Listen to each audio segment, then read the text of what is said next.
జాతీయవాదాన్ని సనాతన ధర్మాన్ని దేశానికి రెండు కండ్లుగా భావిస్తే మాతో కలిసి మీరు నినదించండి, మాకు తోడుగా నిలవండి. కింద కనిపిస్తున్న అకౌంట్ డీటెయిల్స్ కి, ఫోన్ పేకి, గూగుల్ పేకి ఆర్థికంగా చేయూతనందిస్తూ మాకు అండగా నిలవండి. ఆర్థికంగా మీ చేయూత మాకెంతో అవసరం. నమస్తే, వెల్కమ్ టు అవర్ వాయిస్. నేను జర్నలిస్ట్ నవత.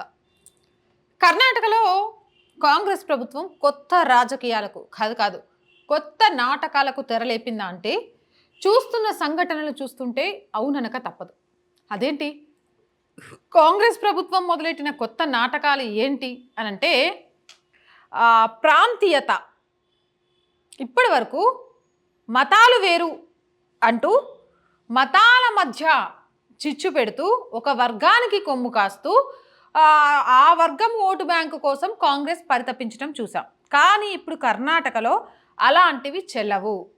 ఏం చేయాలి? ప్రజలకు నమ్మకం ఉందా అంటే ప్రజలు పూర్తి విశ్వాసాన్ని కోల్పోయిందని చెప్పడానికి మొన్న లోక్సభ జరిగిన ఎన్నికలు ఏమంటారు ఉదాహరణగా చెప్పుకోవచ్చు. అధికారంలో ఉన్న పార్టీ 9 స్థానాల్లో మాత్రమే కైవసం చేసుకుందంటే ఎంతగా ప్రజా వ్యతిరేకతను కూడగట్టుకున్నది అనేది. ఇక అక్కడ 6 పథకాలు ఉచితాలు అనగానే ప్రజలు ఓటేస్తారంటూ అర్థం లేని నరం లేని నాలుక కదా అని నోటికొచ్చిన హామీలను ఇచ్చుకుంటూ వెళ్ళిపోయారు. ఒక్క ఉచిత బస్సు తప్ప ఒక్క హామీని నెరవేర్చడంలో కూడా సఫలం కాలేకపోయారు. ఇక కరెంటు బిల్లుల నుంచి మొదలు పెడితే మహిళలకు ఇస్తా అన్న దానికి సంబంధించి మొదలు పెడితే ఇలాంటి వాటికి సంబంధించి తీవ్ర వ్యతిరేకతను ఎదుర్కొంటున్నారు. మరొక పక్క నుంచి కర్ణాటకలో హిందువుల మీద జరుగుతున్న అన్యాయాలకు సంబంధించి అయోధ్యలో రాములవారి మందిరం తర్వాత హిందువులంతా కూడా ఏకమయ్యారు. దీనితో కర్ణాటక కాంగ్రెస్ పరిస్థితి కుడితిలో పడ్డ ఎలకలాగైపోయింది. ఇటు పథకాల గురించి ఏమీ చెప్పుకోలేరు, అటు పక్కకు పోతే ఇక హిందువులంతా ఏకమవ్వడంతో లోక్సభ ఎన్నికల్లో చావు దెబ్బతిన్న తర్వాత రాబోయే రోజుల్లో పరిస్థితులపై భయం పట్టుకుంది. ఈ నేపథ్యంలో ఏం చేయాలి? ఇప్పుడు మతాల మధ్య చిచ్చు పెట్టడానికి లేదు, ఒక వర్గం మొత్తం కాంగ్రెస్తోనే ఉంది అనే విషయం హిందువులంతా తెలుసుకున్నారు. హిందువుల మధ్య చిచ్చు పెట్టాలి. ఏం చేయాలి? హిందువుల మధ్య చిచ్చు పెట్టాలి అంటే ప్రాంతీయవాదం, ప్రాంతీయ తత్వం అనే ఒక నినాదాన్ని తీసుకురావాలి. అదే కన్నడికులకే లోకల్ ఉద్యోగాలలో రిజర్వేషన్లు అంటూ తెర మీదికి తీసుకువచ్చిన ఒక అంశం.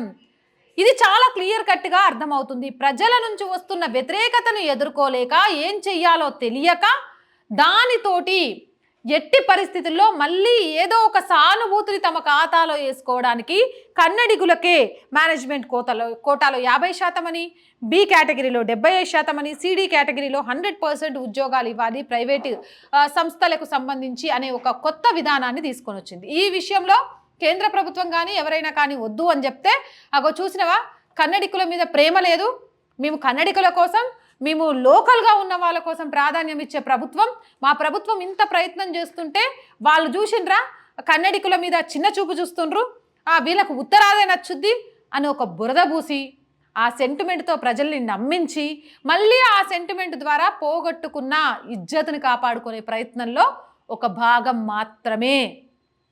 ఈ విషయాన్ని రాజకీయ విశ్లేషకులు, విమర్శకులు కూడా గమనించి చాలా సోషల్ మీడియా వేదికలుగా చెబుతూనే ఉన్నారు. మరి ఈ విషయాన్ని కర్ణాటకలో ఉన్న ప్రజలు గ్రహించలేదా అంటే గ్రహించకుండానే ఉంటారా? ఇప్పటికే అక్కడ ప్రైవేటు సంస్థలకు సంబంధించి చాలా కూడా వ్యతిరేకించడంతో యూటర్న్ తీసుకునే అవకాశం ఉన్నట్టుగా కూడా కనిపిస్తుంది. అలాగే కర్ణాటక నుంచి ఒక కంపెనీ ఆంధ్రప్రదేశ్కి కూడా ట్రాన్స్ఫర్ అయిపోతున్నట్టుగా తెలుస్తోంది. ఏదేమైనా తాను పెట్టుకున్న చిచ్చులో తానే కాంగ్రెస్ కాలిపోతోంది అని చెప్పడంలో ఎలాంటి అతిశయోక్తి లేదు అంటున్నారు. మరి మీరేమంటారు? కామెంట్ సెక్షన్లో పెట్టేయండి.